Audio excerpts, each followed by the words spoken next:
Hello, I am Nicolas Roux, and we now have 6 minutes to discuss whether or not international trade in agricultural products did reduce pressure on land ecosystems.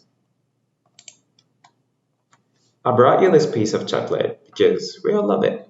But what is it made of? Obviously some cocoa and milk, which cows may have been fed by, let's say, soy, and vegetable oils, for example, palm oil. Where do these products come from? Where did they come from 40 years ago?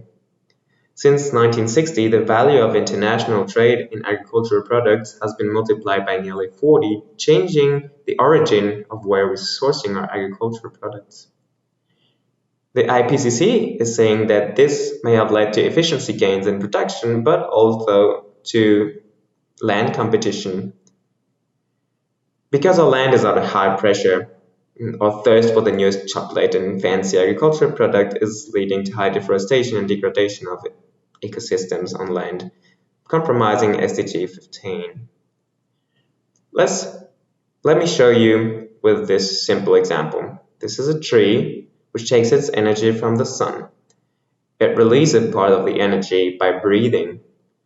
The rest of the energy is kept to grow, for example, plants, branches or leaves, which are called the net primary production, or NPP, and serves as food and shelter for all other living beings.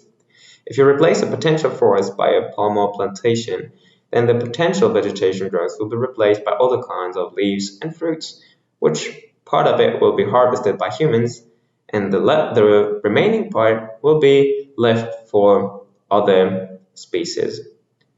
The difference between the potential NPP and the part relieved to other species is called the HANPP, or Human Appropriation of Net Primary Production, embodied in our consumption patterns and international trade. How did it evolve over time? Well, there was a time in the 1980s, 90s, where the HANPP was rather constant due to the fall of the Soviet Union. But since the late 90s, it increased again. At the same time, the part of international trade rose from 10% to 20% of the global pressure we put on land. In the 1980s, North America and Oceania were the major players of the export market, while since 2011, South America and Southeast Asia became large exporters, especially to Western Europe or to Eastern Asia.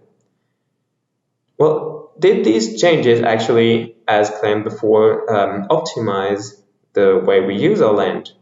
Apparently, in the 90s, it did reduce the pressure on land, while since the late 90s, changes in the origin of products increased pressure we put on land, while since 2008, the global land allocation was less efficient than at the beginning.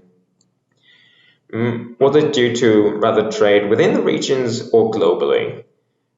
Trade within continents seemed to have reduced pressure on land all over the period, while trade across continents did increase HANPP since the 2000s.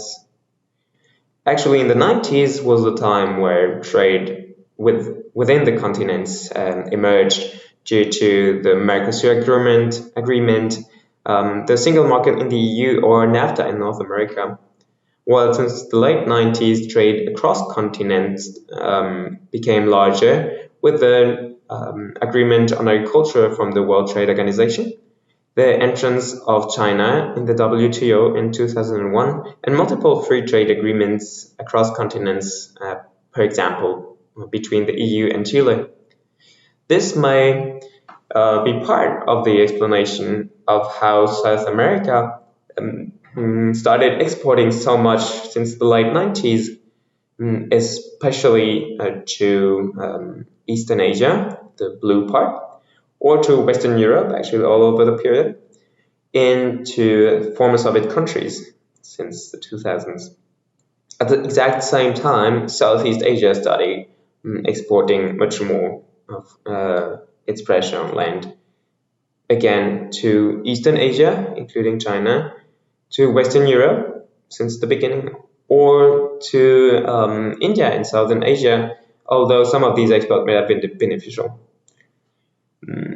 But we have to say that the changes in origin had a rather small effect on hemp at the global level compared to changes in population, consumption, and efficiency. But still, in some regions, especially in Western Europe, the changes in origin of our agricultural products was the main driver of the pressure on global ecosystems that we put. So it seemed to have mattered more where we source our product from than how much we increased the consumption itself, although consumption was already high from the beginning.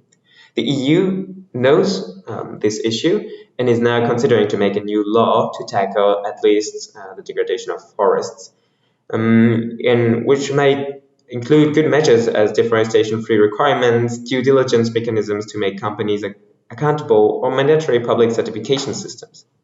But at the same time, it is promoting the agreement of free trade with the MERCOSUR, which has been criticized by major land scientists to not include all stakeholders and populations, to not be transparent for companies to show where they source their product from, and to not include sufficient binding legal measures.